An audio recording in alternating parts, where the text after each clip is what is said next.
ભાભર શહેરમાં આવેલી આદર્શ વિદ્યાલય દ્વારા 80મા રાષ્ટ્રીય દિન નિમિત્તે ભવ્ય તિરંગા યાત્રા યોજાઈ હતી, જેમાં અડધો કિલોમીટરથી લાંબી તિરંગા યાત્રા આકર્ષણનું કેન્દ્ર બની હતી। ભારત માતા કી જય અને વંદે માતરમના નારાઓથી ભાભર ગુંજી ઉઠ્યું હતું। દેશના 80મા રાષ્ટ્રીય દિન એટલે કે સ્વતંત્રતા પર્વ દિવસની ઉજવણીના ભાગરૂપે ભાભર સ્થિત આદર્શ વિદ્યાલય દ્વારા ભવ્ય અને દેશભક્તિપૂર્ણ તિરંગા યાત્રાનું આયોજન કરવામાં આવ્યું હતું, જેમાં રાષ્ટ્રીય પ્રેમ, રાષ્ટ્રીય એકતા અને જનજાગૃતિના સંદેશ સાથે યોજાયેલી આ યાત્રામાં શાળાના વિદ્યાર્થીઓ, શિક્ષકગણ તેમજ સ્થાનિક અગ્રણીઓ મોટી સંખ્યામાં જોડાયા હતા।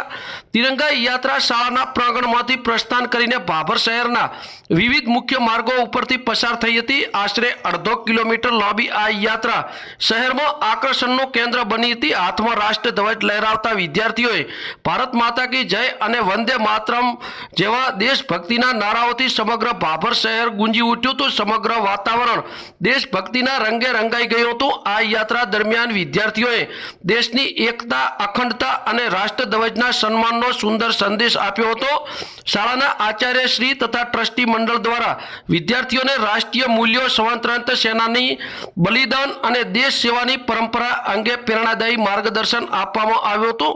સમગ્ર તિરંગા યાત્રાને સફળ બનાવવા માટે આદર્શ વિદ્યાલયના શાળા પરિવારે ભારે જહેમત ઉઠાવી હતી। આ ભવ્ય યાત્રાએ ભાભર શહેરમાં રાષ્ટ્રીય પ્રેમ અને દેશભક્તિનો નવો ઉમંગ અને ઉત્સાહ જગાવ્યો હતો।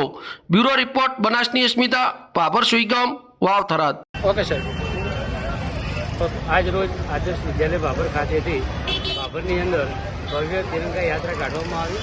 આ રેલીનું જાની સાહેબ અને ભાભરના ત્યાં નગરપાલિકાના દરેક સભ્ય હાજર રહી અને સરસ રીતે આખા ભાભરની અંદર તિરંગામય કરી અને આજે સરસ રેલીનું આયોજન કરવામાં આવ્યું અને આ રેલી સફળતાપૂર્વક એ પૂરી કરવામાં આવી અને આદર્શ વિદ્યાલયના દરેક બાળકોએ ભાગ લીધો છે અને નગરપાલિકાના પ્રમુખશ્રી પણ હાજર રહી અને આ રેલીને સરસ રીતે આયોજનબદ્ધ રીતે એને આપણે પૂરી કરવામાં આવે છે।